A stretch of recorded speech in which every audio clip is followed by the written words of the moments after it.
Okay, well, good morning, everybody. Let me thank the Receivables Insurance Association of Canada for inviting me. I'll speak a little bit about the TPP a bit later, but as it was explained to me, the topic was on free trade, the Canadian economy, and the threat of protectionism. So I'll try and talk a bit about that, then get to some of the specifics. Now, I know there are many of you in this room who probably, unfortunately, had to study economics at university. So if you're in that category, let me apologize for the example I'm about to give. It'll be familiar to you, and I suspect I may be preaching to the converted. But I thought it might be worthwhile just to very briefly touch on the theory behind international trade before we get to the specifics. So a few days ago, I went to my barber, and I had a haircut. Took about 15 minutes. I told him not to talk about the latest, the Blue Jays, just to get the haircut done. Cost me about 20 bucks. And then later the next day, I went to my snow contractor. Let me see if I can, how we make this work. And just as a reminder of what's around the corner, we all know winter's around the corner, so I cut a deal with him to shovel my walk and clear my driveway this winter. So that's just a little reminder of what we have around the corner once all the leaves go. Of course, I could have cut my own hair. I could have had my wife do it. It wouldn't have been very presentable. It would have taken a lot more than 15 minutes. I could also shovel my own driveway this winter and save the money that I'm paying to my snow contractor. But just think, for every minute that I spend doing this, things that I don't do very well, by the way, and I don't enjoy, I'm not able to spend time doing something else that I do well or enjoy. In short, it's better for me to spend my time doing something I'm good at, where I can earn more than what it costs me to pay my snow contractor, all the while leaving time for some things that I enjoy and do better, rather than doing everything myself and, frankly, doing it badly. These, of course, are the famous concepts of comparative advantage and opportunity cost.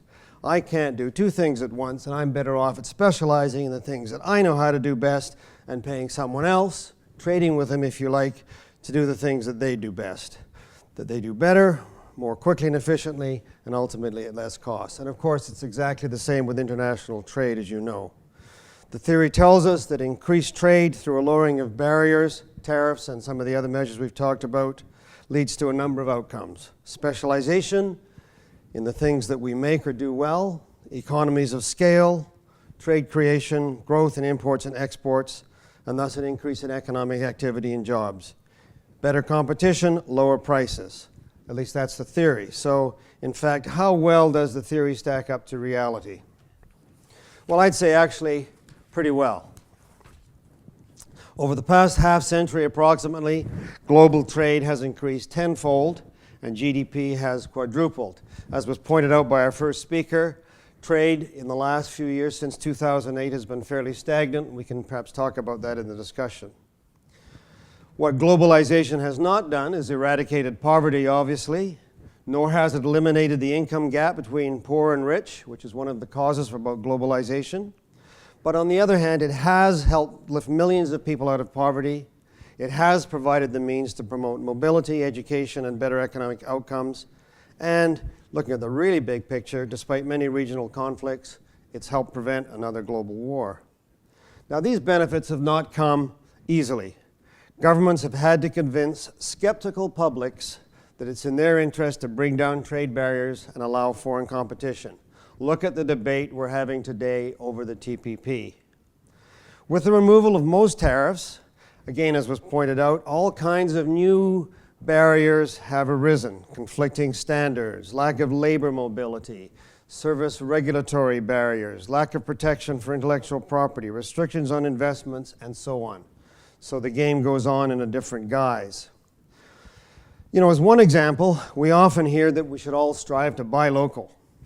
I'm all in favor of buying local. It's a great idea, but not in all circumstances. Now, I happen to live in BC. So in my home province of BC, there was a huge outcry when BC Ferries announced that its next generation ferries were going to be built in, not Vancouver, not Halifax, but in Poland, where a shipyard had won the open tender. The cry among some was, we should be keeping those good jobs at home. The fact that BC shipyards were not competitive in this type of construction did not seem to matter to the critics. The subsidy that would have been paid to each of the local shipyard workers, even if they could be found, would have been enormous. How much would each job that was created have cost? The money that BC Ferries, and thus the BC taxpayers saving, can still be spent in the BC economy, either by keeping fares lower than they would have been, by providing better services, or perhaps having 3 ferries instead of 2 for the same price. In short, buying local doesn't work if there's no local comparative advantage. Protectionism is inefficient and costly. Now today, as we know, Canada has just concluded, along with 11 other countries, the Trans-Pacific Partnership. Last year, we concluded the Canada-EU trade agreement. And when you look at the numbers, it's easy to understand why. Again, as was pointed out, export trade to GDP is a high ratio in Canada, about 30%. In fact, overall trade, imports and exports, accounts for about 60% of GDP. 1 in 5 jobs are linked to exports. As you can see, we have a higher ratio of trade to GDP than France, than China, and Japan, and of course the United States. Very large economy. Exports are not so important to the United States. So to be able to export to others, we have to allow access to our own markets, and there's always a complicated trade-off that takes place. Some will argue we gave up too much. In other words, we should not be allowing more or cheaper or more competitive foreign products into our market. This somehow is supposed to undermine our economy. But let's be clear. No one in Canada is forced to buy a foreign product. Many do, including probably everybody in this room. We do so for a variety of reasons. Better cost, quality, better availability, maybe the branding that we want. So we buy from others, they buy from us. Except, of course, in certain special areas. And we've talked a bit about that already, and I'll talk a bit more about it. Since we're talking about protectionism, let me talk a little bit about supply management, particularly in the dairy sector. So Al Mussel talked about the situation. I'll add my views, perhaps from a slightly different perspective. I think you all know how supply management works. The supply of dairy products, poultry, eggs in Canada is controlled by provincial marketing boards through the setting of quotas that are based on consumption. So if you don't have a quota, you can't produce, or at least if you produce, you can't sell legally. To keep the domestic price up, foreign products are kept out. And this is how it's done. You can see the tariffs on butter, cheese, milk, etc. With the exception of course, you can buy French cheese in Canada. Not always the best. It comes in as a quota, tariff rate quota, but once the quota is filled, that's the price that has to be paid. Now, we heard a lot of statements. We saw dairy farmers dumping milk on Parliament Hill, etc. We heard about the end of the family farm. By the way, just 4% of Canada's 300,000 farms are dairy farms. This isn't going to happen. First of all, as was pointed out, only 3.25% of the market is going to be open. And fortunately, from my perspective, the pillars of supply management will remain.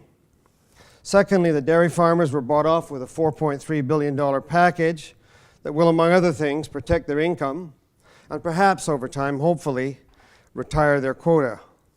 Thirdly, we'll presumably get some degree of industry rationalization, and maybe at that point, Canada will be able to export again. We can't export because basically we don't allow imports.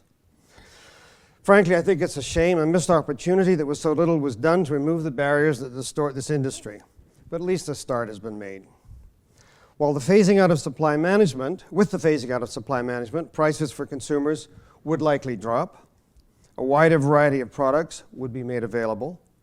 Maybe dairy consumption would go up instead of the steady decline over the last 40 years, as well as the decline in dairy farms. Maybe the Canadian dairy industry, no longer protected from outside competition, would become more competitive, and as I note, be able to export again to overseas markets. Maybe dairy processors in Canada would be able to expand production of specialty products by having access to a greater range of inputs, not available in a restricted environment where all production is allocated by quota. Dismantling the supply management barriers in the dairy, egg, and poultry industry would benefit all Canadians, including, over the longer term, these industries themselves. But let's leave this aside for a moment. Despite all the noise, supply management is one of the very few areas where Canada has chosen to buck the trend of open markets. In almost every other area, Canada competes openly and competes well. To continue to compete, we need to be inside the tent when new markets are open. And this brings us, of course, to the TPP. Being part of this consensus is what it's all about. Maintaining access to our key markets, the US, of course, where we send about 75% of our exports, too high a concentration. We should diversify, I agree, but you still have to service your largest and closest market. So it will help us protect our access and maintain our access in the US and Mexico, where we have a preferential arrangements through NAFTA, and expanding it in Japan, where we do not have an agreement. If the US and Japan cut a deal and Canada's not there, not only would we not gain access to Japanese markets, but we risk losing the markets we have as others gain preferences, as the Australians, as the US, as the EU gains preferences. This is what happened in Korea. We started our negotiations with Korea. They were put on hold. The US and the EU concluded their agreements, and their advantages start to rapidly erode our markets in the beef and particularly in the pork sector. Now, in the last few days, we've heard a lot about the 20,000 jobs supposedly at risk in the auto sector as a result of the TPP. There's no question this agreement will have an impact on this industry. There will be more competition, but there will also be more opportunities to export. Auto part tariffs in Japan and Vietnam, other countries will come down. There are people who say we should walk away from the TPP to preserve those jobs. And I would ask, how will walking away make any improvement in the situation? You know, whether Canada is a member of the TPP or not, the US and Japan have done their deal. In fact, it was a very good example about why we had to be at the table to protect the rules of origin agreements to the extent that we had. Canada cannot go off in a corner and sulk. I think that's not going to change anything. We need to embrace the opportunities, double down on our productivity and competitiveness, and take advantage of the new opportunities rather than trying to roll back the clock. Beyond the removal of tariffs, the TPP is also about new rules of the game. So under successive WTO rounds, the last one being the Uruguay round, in which all trading countries participated, tariffs have come down significantly. But tariffs are no longer the main barrier. The restrictions are in areas like investment, services, competition policy, IPR, standards, customs procedures, and so on.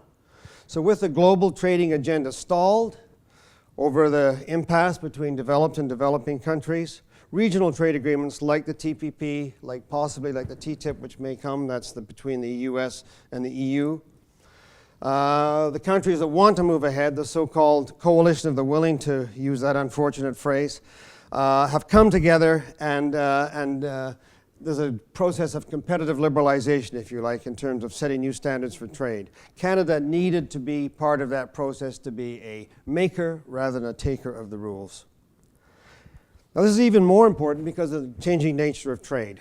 Less and less trade is now directly traded back and forth. You know, orange juice from Florida for potatoes from PI. Some commodities, of course, like timber, oil, are still shipped in raw or semi-processed forms, but most goods are products of a global supply chain.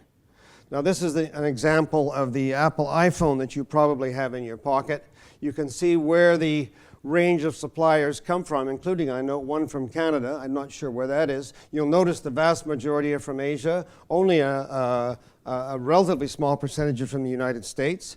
The Apple iPhone, like the BlackBerry that some of you may have, is not a US product or a Canadian product. It's an international product. So the supply chain is classic. It applies not just, of course, in phones. It applies in many, many industries. Here is an example of the new Boeing 787, and you can see parts come from everywhere, including parts from Canada, Japan, the US. Final assembly is done in Everett, Washington, but the supply chain is global. If we were to look at the CSeries that Bombardier is developing, there'd be a similar story. The pattern might be somewhat different, but it's a product of the EU, the US, Japan, etc. That is the nature of trade these days, these global supply chains. And what impedes these are the choke points, the rules of origin that prevent a manufacturer from sourcing parts from the most efficient, most cost-effective supplier, go slow customs clearance, restrictions on mobility, certification of parts, and so on. So one of the things the TPP will do is to try and set new rules to deal with many of these choke points. And if we are in the supply chain and we're outside the agreement, it would be disastrous for a country like Canada. We are embedded in global supply chains. We need to be part of these major agreements. We cannot afford to be on the outside looking in. Now, there are compromises, of course, that Canada and all trading nations have to make in order to reach a broad consensus. We talked about the opposition of the dairy farms, who may be affected. Their cartel may be affected over time. But the answer is not to maintain high barriers in order to protect a particular industry, but to assist it to adjust so the people who have invested on the basis of the current regime can be made more competitive and continue to survive. This is what happened with the wine industry at the time of the Canada-US trade agreement. It claimed it would be put out of business. Adjustment assistance was given, new vines were planted, and we can see what a thriving thriving we have today. And that, frankly, could happen with the dairy industry if the government got its policy right. It appears, unfortunately, that the $4.3 billion will be simply used as income support rather than investing and upgrading the industry and help it to meet the competition. And all this will do is lock the economic efficiencies in. The dairy farmers don't need to be concerned. I think they're probably laughing all the way to the bank. The rest of us get the worst of both worlds. They get to keep supply management. We now get to subsidize them. But this is a classic case of politics over economics. So I started out by citing the classic theoretical arguments for free trade or freer trade, because there is no such thing as free trade. And these arguments, of course, have to be tempered by the realities of the real world. Every government faces political pressures to respond to small, organized lobbies. Canada is not unique. These are Japanese rice farmers that are very unhappy with the TPP. You know, one argument for protectionism is that some countries don't play fair. They tilt the playing field by various unfair means, manipulating their currency, hidden subsidies, tax audits on people who buy foreign products. There are many ways to bend the rules. So, of course, we have to remain vigilant in the defense of our own interests. And sometimes even retaliation is required. But let's be clear. Our interests are not to close our borders and restrict access to our market. Trade is a two-way street, and our customers are out there. In the case of the TPP, 800 million people versus a market of 35 million in Canada. So as we continue to open our market and push others to do the same, we need to assist those who are going to be affected. But let's not give in to the clamor of special interest groups calling for protectionism.